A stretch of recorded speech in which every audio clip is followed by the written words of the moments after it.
खैबर पख्तूनख्वा में सैलाब से होने वाली अमवात, हेलीकॉप्टर हादसा और माली नुकसानात पर कल सूबे भर में सोग का ऐलान किया गया है। वज़ीर आला खैबर पख्तूनख्वा अली अमीन गंडापुर के मुताबिक सूबाई हुकूमत ने कल सोग का मनाने का ऐलान किया है। कल सूबे में कौमी परचम सरनिगू रहेगा।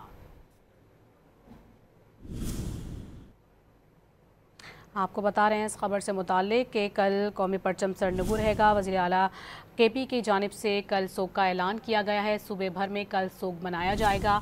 आपको बताते चलें कि आज सूबाई हुकूमत की जानिब से भेजे गए रेस्क्यू हेलीकॉप्टर को हादसा पेश आया, जिसमें अमले के 5 अफराद जाँ बहक हुए, जबकि सैलाबी सूरत हाल में 146 अफराद जाँ बहक हुए हैं। खैबर पख्तूनख्वा में सैलाब से होने वाली अमवात, हेलीकॉप्टर हादसा और माली नुकसानात पर कल सूबे भर में सोग का ऐलान किया गया है। वज़ीर आला खैबर पख्तूनख्वा अली अमीन गंडापुर के मुताबिक सूबाई हुकूमत ने कल सोग का मनाने का ऐलान किया है। कल सूबे में कौमी परचम सरनिगू रहेगा।